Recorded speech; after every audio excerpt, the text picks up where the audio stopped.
திருச்சியில் நடந்த கூட்டத்தை அந்த வைப்ஸ்லேருந்து நான் இன்னும் வெளியில் வரலைங்க சலீம். ஆமாங்க பார்த்திபன், அது காரணம் என்ன அப்படின்னா, அது ஒரு கேம்பெயின் ஸ்பீச் மாதிரி முதலமைச்சர் வந்து ஒரு ஃபயர் பிராண்ட் ஸ்பீச்சை டெலிவர் பண்ணியிருக்கார். லைக் இப்போ ஆட்சி அமைச்சு சில வாரங்கள் ஆயிடுச்சு. முதலமைச்சருடைய first speech outside state assembly Trichy கிழக்குல இருந்து ரிசைன் பண்ணதற்கு பிறகு ஒரு நன்றி தெரிவிக்கும் நிகழ்ச்சி அது நடத்தாலுமே நீங்கள் சொன்ன மாதிரி ஒரு கேம்பெயின் ஸ்பீச் மாதிரி தான் பயங்கர ஒரு ஃபியரையாக போயிட்டு இருந்தது. அந்த என்ன பேசினாருன்ற அந்த காட்சிகளை பார்த்துலாமா ஃபர்ஸ்ட்? எஸ் பார்த்திபன்.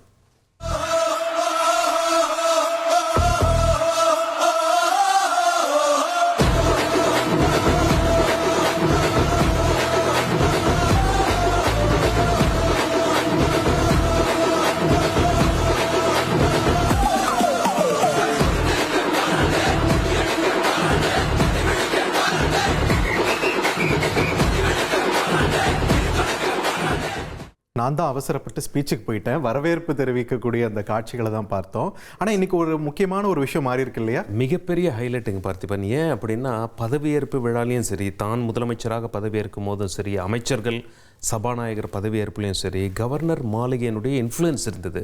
ஸோ அங்கே தமிழ்த்தாய் வாழ்த்து 3வது இடம் தான் கிடைச்சது.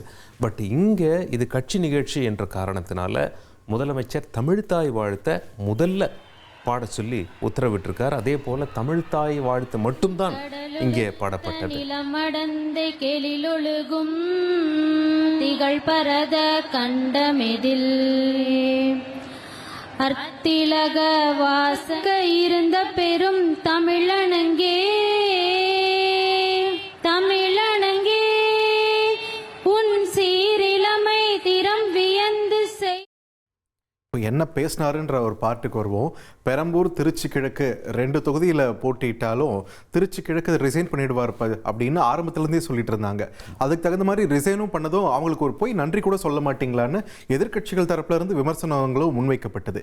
இன்னைக்கு அதுக்கு ஒரு பதிலடி கொடுக்கும் விதமாக இந்த ஸ்பீச்சோட ஒரு பார்ட் இருந்தது இல்லையா? எஸ், அதாவது வழக்கமாக அந்த கேம்பெயினில் எந்த அளவுக்கு வரவேற்பு இருக்குமோ அதே மாதிரி பிரம்மாண்ட வரவேற்பு முதலமைச்சர் விஜய் அவர்களுக்கு இருந்தது.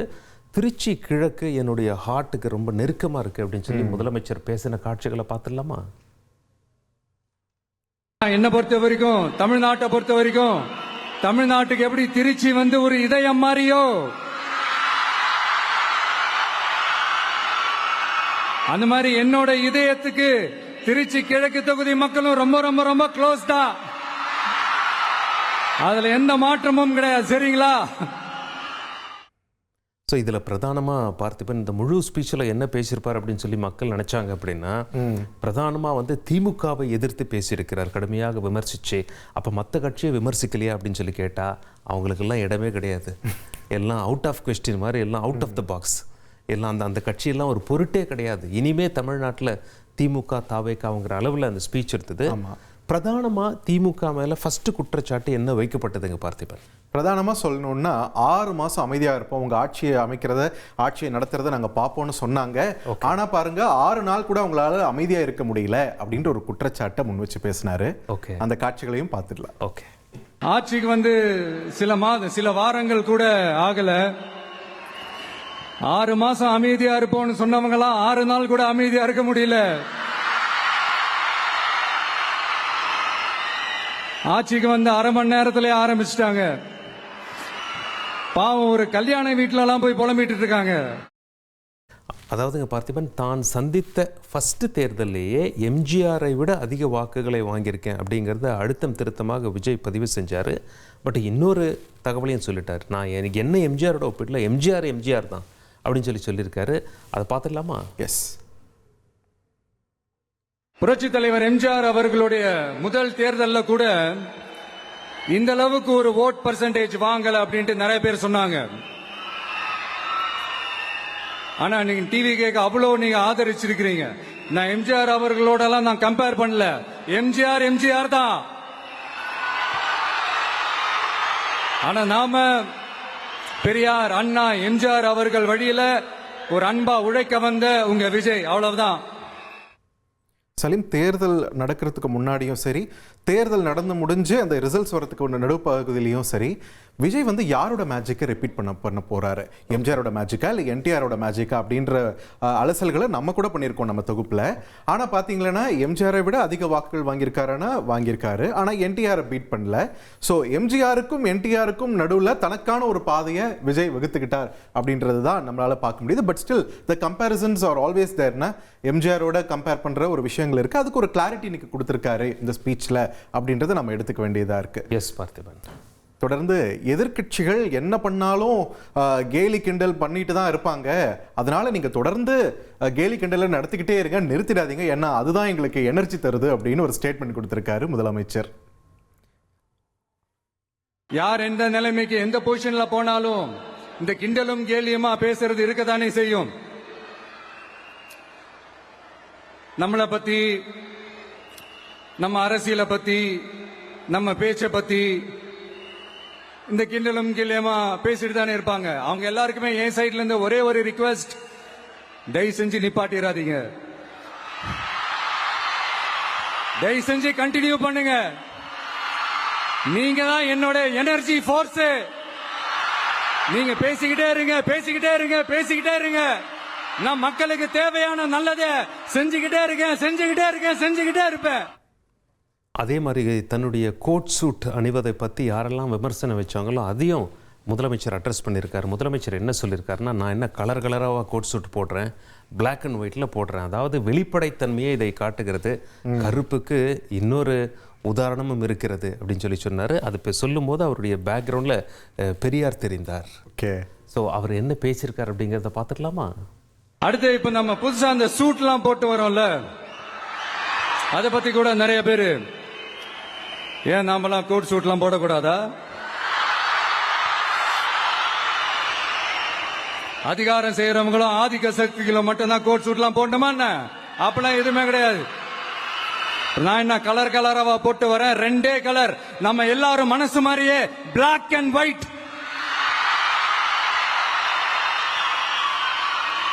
எல்லாத்திலும் பிளாக் அண்ட் ஒயிட்டா இந்த விஜய் இருப்பான் அப்படின்னு காட்டுறதுக்கு தான் அந்த கலர். தனிப்பெரும் கட்சின்ற அந்தஸ்து அளவுக்கு நீங்கள் உங்கள் ஆதரவை கொடுத்துட்டீங்க. ஆனால் மெஜாரிட்டி கிடைக்கிற அளவுக்கு இன்னும் கொஞ்சம் அதிகமாக கொடுத்து ஆதரிச்சிருந்தா இன்னும் நல்லா இருந்திருக்குமே அப்படின்ற ஒரு கருத்தையும் பதிவு பண்ணியிருக்காரு முதலமைச்சர் விஜய். ஸோ இடைத்தேர்தலுக்கு இப்போவே அடி போடுறாங்களோ? ஆமாம், ஆல்ரெடி 5 தொகுதியில் இடைத்தேர்தல் அப்படிங்கிறது கன்ஃபார்ம் ஆயிடுச்சு. மேற்கொண்டு அதிமுகவை சேர்ந்தவங்க எத்தனை பேர் ராஜினாமா செய்கிறாங்கங்கிற பொறுத்து எத்தனை தொகுதியில் இடைத்தேர்தல் அப்படிங்கிறது முடிவாகும்னு சொல்கிறாங்க. பார்த்திபன், இப்போ நீங்கள் சொன்ன விஷயத்தில் முதலமைச்சர் பேசியிருக்கிறத பார்த்துடலாமா? எஸ். 1977ல நீங்க போடாத ஓட்ட 2026ல நீங்க போட்டிருக்கிறீங்க. என்ன ஒண்ணு, இன்னும் கொஞ்சம் அதிகமா ஆதரிச்சிருந்தீங்கன்னா கொஞ்சம் நல்லா இருந்திருக்கும். பட் பரவாயில்ல, ஃபியூச்சர்ல வரப்போற எல்லா தேர்தலையும் உங்களுடைய முழு சப்போர்ட் என்னால வாங்க முடியும்ன்ற அந்த ஒரு நம்பிக்கை இப்போ என் மனசுல ரொம்ப ஆழமா பதிஞ்சிருக்கு. ஸோ அவரோட ஸ்பீச்சில் ஃபர்ஸ்ட் 50% நம்ம பார்த்தோம்னா பார்த்திபன் ஒரு முக மலர்ச்சியோட முதலமைச்சர் ஆகிட்டோம், சாதிச்ச பிறகு இங்கே வந்து நிற்கிறோம் அப்படின்னு சொல்லி அந்த பழைய கேம்பெயின் நினைவுகள்லாம் ஓடி இருக்கும். ஒரு பதட்டத்தில் எப்படி மக்களுடைய ஆதரவு எந்த அளவு இருக்கும், கவர்மெண்ட் ஃபார்ம் பண்ண முடியுமா முடியாதா, அதெல்லாம் தகர்த்து எரிஞ்சிட்டு முதலமைச்சர் ஆகிட்டு வந்து அதே ஒரு பிரச்சார பாணியான ஒரு செட்டப்பில் அதே வேனில் அங்கேயே நின்று பேசுறது அவர் ஃபஸ்ட்டு 50% ரொம்ப முக மலர்ச்சியோடு அவர் பேசுகிறத பார்க்க முடிஞ்சது. பட் அடுத்த 50%ல் செகண்ட் ஹாஃபில் கம்ப்ளீட்டாக அந்த கேம்பெயின் மோடுக்கே போயிட்டார் முதலமைச்சர். தாக்குதல் அவ்வளவு வீரியத்தோடு இருந்தது. அது மட்டும் இல்லை, தாவேகாவை ஆதரிக்கிறவங்கள தற்குறி அப்படின்னு சொல்லி மற்றவங்க விமர்சனம் பண்ணுறதை பற்றியும் முதலமைச்சர் பேசியிருக்காரு. அவர் என்ன பேசியிருக்காருன்னு பார்த்துடலாமா? எஸ். இந்த கவர்ச்சியில மயங்கி மக்கள் நமக்கு ஓட்டு போட்டுட்டாங்களா? நான் என்ன, சரி விடுங்க.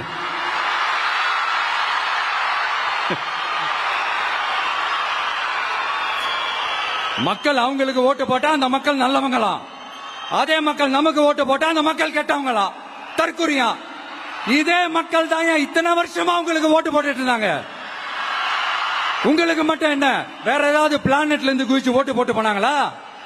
தற்குறியாமா? தற்குறி நல்லா வருது, வேணான்னு பாக்குறேன்.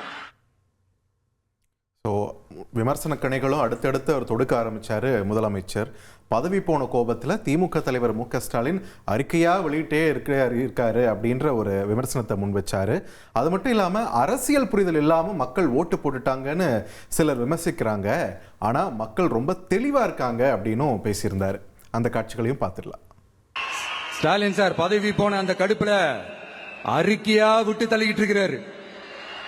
என்ன பண்ணீங்க உங்களுடைய ஆட்சியில? மக்கள் பணத்தை, டாஸ்மாக்ல இருந்து அடிச்ச அந்த பணத்தை, ஊழல் செஞ்ச அந்த ஃபைல க்ளோஸ் பண்றதுக்கு அலையா அலைஞ்சிங்க. ஆனா இந்த விஜய் மக்களுக்கு தொந்தரவா இருக்கிற அதே டாஸ்மாக க்ளோஸ் பண்ணா. அது மட்டும் இல்லை, இவர் ஆட்சிக்கு வராமல் இருக்க மற்ற கட்சிகள்லாம் என்ன பண்ணாங்க அப்படிங்கிற விமர்சனத்தையும் முன் வச்சிருக்காரு. குறிப்பாக திமுகவை தான் தாக்கி பேசியிருக்காரு. திமுகவும் மற்ற கட்சிகளும் நான் ஆட்சிக்கு வராமல் இருக்க என்னெல்லாம் செஞ்சீங்க அப்படிங்கிறது மற்றும் பலர். ஆமாம், அதில் பிரதானமாக அதிமுக இருக்காங்க. ஏன்னா திமுக அதிமுக கூட்டணி சேரலாம் அப்படிங்கிறது அரசியல் வட்டாரங்களில் பரபரப்பாக இருந்தது. திருமாவளவன் அவர்கள் முதலமைச்சராக ஆக்கலாம் அப்படின்னும் பரபரப்பாக இருந்தது. ஒரு நாள் இபிஎஸ்ன்னா இன்னொரு நாள் திருமாவளவன் அவர்களை பற்றி இப்படி பரபரப்பாக இருந்தது. இதை பற்றியும் பேசியிருக்கிறார். அந்த காட்சிகளை பார்த்துருக்கோம். இல்லை என்னன்னா, இதில் எத்தனை பேர் இருந்தாலுமே யாரோட பேரையுமே ஒரு மென்ஷன் பண்ணல. ஆமாம், திமுக பேர் மட்டும் தான் மென்ஷன் பண்ணாரு. மற்றவங்கள மற்றும் பலர்னு முடிச்சுக்கிட்டாரு. ஸோ தன்னை வீழ்த்த எத்தனையோ சதிகள் சூழ்ச்சிகள்லாம் நடந்துச்சு அப்படின்றத இந்த ஸ்பீச்ல அவர் பதிவு பண்ணியிருந்தாரு. 5 நாட்கள் நடந்த கூத்தை மறக்கவே முடியாதுன்னு சொல்லியிருக்காரு. ஓகே, திமுகவும் மற்றும் பலரும் ஒன்னா சேர்ந்துகிட்டு திருட்டுத்தனமா யாருக்கும் தெரியாம ஒரு ஓரமா மூலையில உட்கார்ந்துட்டு பேரம் பேசி கூட்டு சேர்ந்து ஆட்சி அமைச்சு கொள்ளையடிக்க திட்டம் போட்டாங்க. அது ஏன் தெரியுமா? உங்களோட இந்த டிவிக்கு ஆட்சி அமைஞ்சா அவங்க பொழப்பே போயிடும். அந்த கொள்ளையடிக்கிறது, லஞ்சம், ஊழல் எல்லாமே கத்தம். அதான் இந்த காரணம். அடுத்து ஸ்டாலின் சார், திமுக இப்போ தீய சக்தி மட்டும் இல்ல, மக்களை விட்டு ரொம்ப தூரமா போன தூர சக்தி. குவைட் அன் அனாலஜி அப்படின்னே சொல்லலாம். இந்த நிலையில் இந்த ஸ்பீச்சில் நீங்கள் நோட் பண்ணியிருப்பீங்க, மற்றும் பலர் அப்படின்றத திரும்ப திரும்ப ஸ்ட்ரெஸ் பண்ணுறாரு அப்படின்றதையும், தன்னையும் மக்களையும் எப்பயும் பிரிக்க முடியாது அப்படின்றதையும் பதிவு பண்ணியிருக்காரு. அது மட்டும் இல்லாமல் திமுகவுக்கு ஒரு அட்வைஸும் கொடுத்துருக்காரு. ஆக்கப்பூர்வமான எதிர்க்கட்சியாக நீங்கள் செயல்படுங்க அப்படின்னு சொல்லியிருக்காரு. அந்த காட்சிகளையும் பார்த்துடலாம். நமக்கும் மக்களுக்கும் இடையே இருக்கிற இந்த பூர்வ ஜென்ம பந்தத்தை, அந்த உறவை ஏதோ இந்த சதிகள் சூழ்ச்சிகள் பண்ணி யாராலையும் எதுவும் கெடுக்கவே முடியாது. கெடுக்க ட்ரை பண்ணீங்க.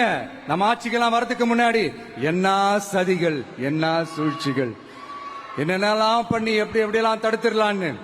ஆனா இப்ப ஆட்சிக்கு வந்த இந்த சாமானிய மக்கள் ஆட்சிய நீங்க இந்த எதிர்கட்சியா இருக்கும் போது ஒண்ணு யூஸ் பண்ணுவீங்கல்ல, இந்த பழைய டெக்னிக், அதெல்லாம் யூஸ் பண்ணி நம்மளையும் மக்களையும் பிரிச்சலாம்னு நினைச்சீங்கன்னா அது ஒரு காலம் நடக்காது. சிஎம் அதிமுகவை என்ன சொல்லிட்டாரு? தீர்ந்து போன சக்தி அப்படின்னு சொல்லிட்டாரு. அதிமுகங்கிற பேரை டைரக்டா சொல்லலை, மற்றும் பலர், பட் அவங்கள மென்ஷன் பண்ணி அந்த மாதிரி சொல்லிட்டாரு. அந்த காட்சிகளை பார்த்துருவோம். இந்த தீய சக்தியும் தீந்து போன சக்தியும் அதாங்க திமுகவும் மற்றும் பலரும் ஒன்னா சேர்ந்துகிட்டு திருட்டுத்தனமா யாருக்கும் தெரியாம ஒரு ஓரமா மூலையில உட்கார்ந்துட்டு பேரம் பேசி கூட்டு சேர்ந்து ஆட்சி அமைச்சு கொள்ளையடிக்க திட்டம் போட்டாங்க. தாவேக வெர்சஸ் திமுக 2 பேருக்கு இடையே தான் போட்டி அப்படின்றத மறுபடியும் ஸ்ட்ரெஸ் பண்ணி பேசினாரு முதலமைச்சர்.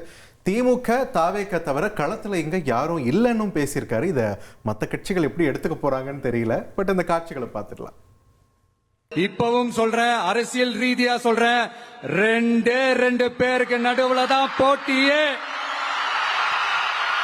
ஒன்னு இன்னொன்னு ஒன்னு டிவிக்கு, இன்னொன்னு டிஎம்கே. இதுக்கு நடுவுல வேற யாருக்கும் எந்த வேலையும் கிடையாது. ஏதாவது இருக்குன்னு சொல்றீங்க? எலெக்ஷனுக்கு முன்னாடியும் அவங்களுக்கு ஒரு வேலையும் இல்ல, இப்ப எலெக்ஷனுக்கு அப்புறம் சுத்தம். அடுத்து வர்ற ஸ்பீச்சில் மற்றும் பலரை கட் பண்ணிட்டு இந்த அல்லு சில்லு இவங்கெல்லாம் நடுவில் வந்தால் கம்பெனி பொறுப்பு இல்லை அப்படின்னு சொல்லிட்டார். அந்த மாதிரி பல சுவாரஸ்யங்கள் இருக்குது இன்னைக்கு முதலமைச்சருடைய ஸ்பீச்சில். அது மட்டும் இல்லை, சட்ட ஒழுங்கு பற்றி இப்போது முதலமைச்சர் மேலே நிறைய பேர் கடுமையான விமர்சனங்களை முன்வைக்கிறாங்க. பெண் குழந்தைகளுக்கு இழைக்கப்படும் பாலியல் வன்கொடுமை, அதுக்கு முதலமைச்சர் என்ன சொல்லியிருக்கார் அப்படின்னா, சென்ற ஆட்சியில், திமுக ஆட்சியில் தெருக்கு தெரு கஞ்சா புழக்கத்தை விட்டுவிட்டு பழியை தன் மீது போடுவதாகவும் இதெல்லாம் சரி செய்ய கொஞ்சம் காலம் தேவைப்படுவதாகவும் அவர் சொல்லியிருக்கார். அது மட்டும் இல்லை, நிதி சார்பாக எல்லா கதவுகளையும் திமுக அடைத்து விட்டு சென்றிருப்பதாகவும், மறுபடியும் பழைய நிலைக்கு குறிப்பாக விவசாயிகளுக்கு உள்பட உதவுவதற்கு அவருக்கு அந்த கொஞ்சம் டைம் பீரியட் தேவைப்படுவதாகவும் அவர் சொல்லியிருக்கார். அந்த காட்சிகளை பார்த்துருவோம். Yes please. விவசாயிகளோட அந்த கடனை தள்ளுபடி மேக்சிமம் இந்த 1 மந்த்ல என்ன செய்ய முடியுமோ அத செஞ்சான். நீங்க தான் அந்த நிதி சம்பந்தமா இருக்கிற எல்லா கேட்டையும் லாக் பண்ணி வச்சுட்டு போயிருக்கிறீங்க. அதை சரி செய்ய வேணாமா? அதை ஒழுங்குபடுத்த வேணாமா? அதனால மறுபடியும் சொல்றேன், இந்த விஜய் பொய் சொல்லி ஏமாத்துறதுக்காகலாம் அரசியலுக்கு வரல. உங்க கூடவே நிக்கிறதுக்காக மட்டும்தான் அரசியலுக்கு வந்திருக்கிறேன். அதுல எந்த மாற்று கருத்துமே கிடையாது. கவலையப்படாதீங்க விவசாய பெருமக்களே. இல்லை, இதுக்கு விமர்சனங்களும் இப்போ உடனே வர ஆரம்பிச்சிருச்சு. எத்தனை நாளைக்கு தான் பழி போட்டுட்டே இருப்பீங்க அப்படின்ற ஒரு பதில் கேள்வி இவங்க எழுப்புறாங்க. அக்கௌண்டபிலிட்டின்ற ஒரு விஷயம் எப்போ இந்த அரசு நீங்கள் எடுத்துப்பீங்க அப்படின்ற ஒரு கேள்வியும் தற்பொழுது தாவேக்க அரசை நோக்கி இவங்க முன்வைக்கிறாங்க. அதுக்கு என்ன பதில் சொல்ல போகிறாங்கன்னு தெரியல. Coming back to the speech, ஊழலற்ற ஆட்சி அப்படின்ற ஒரு விஷயத்தை பற்றி பேசியிருக்காரு முதலமைச்சர். ஒரே நாளில் அது சாத்தியம் இல்லை அப்படின்றதையும் பதிவு பண்ணியிருக்காரு. என்ன சொல்லியிருக்காருன்னு பார்த்துடலாம். அதே போல் பார்த்தோம்னா இப்போ 50 ஆண்டு காலமாக ஜாதி மத ரீதியான அரசியல் இப்போ கம்ப்ளீட்டாக மாறி இருக்கு அப்படின்னு சொல்லி முதலமைச்சர் சொல்லியிருக்கார். அது மட்டும் இல்லை, காசு வாங்கிட்டு ஓட்டு போடுறதெல்லாம் எல்லாம் மாறி போச்சு. சமூக நீதி, சமத்துவம், மாநில உரிமையை ஒருபோதும் விட்டு கொடுக்க மாட்டோம் அப்படின்னு முதலமைச்சர் சொல்லியிருக்காரு. இந்த காட்சிகளை பார்த்துடலாம். ஷோர். மதச்சார்பற்ற கொள்கையில சமரசமே இல்லை. மாநில உரிமைகள்ல விட்டு கொடுக்கவே மாட்டோம். நதி நீர் உரிமைகளை விட்டு கொடுக்கவே மாட்டோம். சமூக நீதி, சமத்துவ நீதிய ஒரு நாளும் விட்டு கொடுக்கவே மாட்டோம். அகெயின் பெரம்பூர் திருச்சி கிழக்கு கம்பேரிசன் அப்படின்ற ஒரு விஷயம் எப்பயுமே முதலமைச்சரை நோக்கி வைக்கும் போது அதுக்கும் ஒரு தெளிவான ஒரு பதில் கொடுத்திருக்காரு. பெரம்பூரும் திருச்சி கிழக்கு தொகுதியும் என்னோட 2 கண்கள் மாதிரின்னு முதலமைச்சர் சொல்லியிருக்காரு. உங்களில் ஒருவர் தான் திருச்சி கிழக்கு தொகுதி வேட்பாளர்னு இப்பவே அதுக்கும் அடிபட்டிருக்காரு இடைத்தேர்தலுக்கும். அந்த காட்சிகளை பார்த்துடலாம். பெரம்பூரா இருக்கட்டும், திருச்சி கிழக்கா இருக்கட்டும், எனக்கு 2 கண்கள் மாதிரி. அதுலயும் திருச்சி கிழக்கு என் செல்ல புள்ள மாதிரி. அதனால வரப்போற இடைத்தேர்தல்ல உங்க வீட்டுல இருக்கிற ஒருத்தரை தான் வேட்பாளரா நிக்க வைக்க போறோம். நீங்க எப்படி இந்த விஜய்க்கு ஆதரவு கொடுத்து ஓட்டு போட்டு ஜெயிக்க வச்சீங்களோ அதே மாதிரி வரப்போற இடைத்தேர்தல்ல உங்களுடைய அந்த வேட்பாளரும் ஜெயிக்க வைப்பீங்கன்ற அந்த ஒரு நம்பிக்கை நான் முழுமையா தான் நம்புறேன். அந்த பை எலெக்ஷன் பிரச்சாரத்தையும் முதலமைச்சர் அஃபிஷியலாக ஸ்டார்ட் பண்ணி வச்சுட்டாரு. இன்னும் தேர்தல் தேதிக்கு தான் அறிவிக்கலை பார்த்திபன். இது ஒன்று. அப்புறம் வந்து ரீல்ஸ் போட்டுக்கிட்டு இருந்தவங்கலாம் இப்போ நியூஸ் பார்க்க ஆரம்பிச்சுட்டாங்க அப்படின்னு சொல்லி முதலமைச்சர். நமக்கு அது நல்ல விஷயம் தானே. பாருங்க, இன்னும் நிறைய பாருங்க. தந்தி தொலைக்காட்சியில் முக்கியமாக செய்திகளை தொடர்ந்து பாருங்க. அதே போல் அதன் பிறகு முதலமைச்சர் என்ன சொல்லியிருக்கார் அப்படின்னா, ஜென்சி கிட்ஸுகளை கவர அரசியல் கட்சிகள்லாம் இப்போ தமிழ் இங்கிலீஷ் கலந்த மாதிரி அறிக்கை வந்து வெளியிடுறாங்க அப்படின்னு சொல்லிட்டு திமுக தலைவர் ஸ்டாலின் அவர்கள் மீது முதலமைச்சர் கடுமையான விமர்சனங்களை முன் வச்சிருக்கார். ஜென்சி தலைமுறையை அட்ராக்ட் பண்றதுக்காக இங்கிலீஷ் தமிழ் கலந்த அறிக்கை அது சொல்ல வந்த நினைச்சீங்களா? அந்த காமெடி எல்லாம் கிடையாது. அடுத்து இந்த ரியாலிட்டியை மறந்துட்டு இந்த ரீல்ஸ் போடுறது அது சொல்ல வந்தீங்களா? அந்த காமெடியும் கிடையாது. இது சீரியஸா ஒரு விஷயம் நடந்துகிட்டு இருக்கு. முன்னெல்லாம் சட்டசபையில யார் பேசினா நமக்கு என்ன, யார் அடிச்சுக்கிட்டா நமக்கு என்ன இருந்த கூட்டம்லாம் இப்ப சட்டசபையில என்ன நடக்குது, என்ன பேசிக்கிறாங்கன்றது ரொம்ப உன்னிப்பா கவனிக்கிறாங்க. கவனிச்சீங்களா? திமுக ஸ்டைல்லயே சொல்லணும்னா ரீல்ஸ் போட்ட கூட்டம்லாம் இப்ப நியூஸ் பார்த்துக்கிட்டு இருக்கிறாங்க. ரைட் சலீம், சிங்கப்பெண் பாதுகாப்பு படை எப்போ துவங்க வைக்கப்பட இருக்கிறதுன்ற ஒரு கேள்வி இருந்தது. ஏன்னா 2 முறை தள்ளி வைக்கப்பட்டிருக்கு. ஸோ அதுக்கும் ஒரு பதில் இப்போ கொடுத்துட்டாரு முதலமைச்சர் விஜய் அப்படின்றத பார்க்க முடியுது. எப்போ துவங்கப்பட இருக்குன்னு சொல்லியிருக்காரு, பார்த்துடலாமா? ஓகே. எஃபிஷியன்டான போலீஸ் ஆபீசர்ஸ் நான் அப்பாயிண்ட் பண்ணியிருக்கிறேன். எஃபிஷியன்டான அந்த போலீஸ் ஆபீசர்ஸ் டீம் நான் அப்பாயிண்ட் பண்ணியிருக்கிறேன். பெண்கள் பாதுகாப்பான அந்த சிங்கப்பெண் காவல் படை நெக்ஸ்ட் வீக் அதை இனாகரேட் பண்ண போறோம். தப்பு செஞ்சவங்களுக்கான தண்டனை, அதுக்கான சார்ஜ் ஷீட் எல்லாமே ரொம்ப ஃபாஸ்டா ரொம்ப ஸ்பீடா செய்யறதுக்கான அந்த வேலையை செய்ய சொல்லி இருக்கிறோம். கோர்ட்ல கூட தப்பு செஞ்சவங்களுக்கான அந்த கடுமையான தண்டனை வாங்கி கொடுக்கறதுக்கான அந்த வேலையையும் ரொம்ப சீக்கிரமா செய்ய சொல்லி இருக்கிறோம். திரு ராஜ்மோகன் அவர்களும் இப்போ மறுபடியும் ஒரு கேம்பெயின் மோடில் அப்படி இறங்கியிருக்காரு. ஏற்கனவே திரு விஜய் அவர்களுடைய அந்த பிரச்சார கூட்டங்களில், அதாவது முதலமைச்சர் ஆகிறதுக்கு முன்னாடி கம்ப்ளீட்டாக திரு ராஜ்மோகன் அவர்கள் தான் ஆங்கரிங் பண்ணுவார். ஸோ முதல்ல அவர் பேசின பிறகு தான் முதலமைச்சருக்கு வாய்ப்பு கொடுப்பார். அப்போ அவர் முதலமைச்சர் கிடையாது.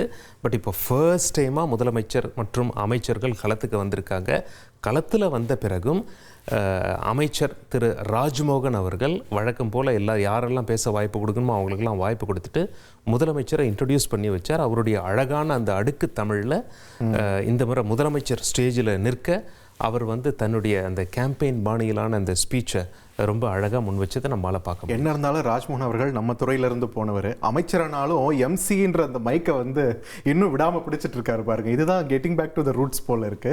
பட் வெல் அண்ட் குட், பார்க்கறதுக்கு நல்லா இருந்துச்சு.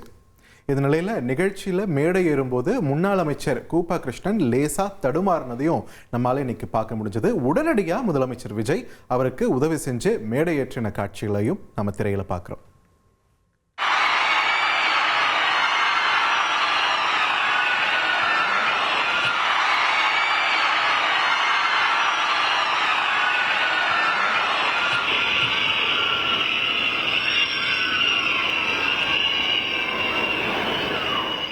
சீஃப் மினிஸ்டர் திருச்சி வரார் அப்படின்ன உடனே சில போலீஸ் ப்ரோட்டோகால்ஸ் எல்லாம் இருக்குங்க பார்த்திபன். அதே மாதிரி போலீஸ், அதாவது காவல்துறை தங்களுடைய மரியாதையை முதலமைச்சர் விஜய்க்கு செலுத்தினார்கள். முதலமைச்சர் அந்த மரியாதையை ஏற்றுக்கொண்ட காட்சிகளை நாம் தற்பொழுது பார்த்து கொண்டிருக்கிறோம்.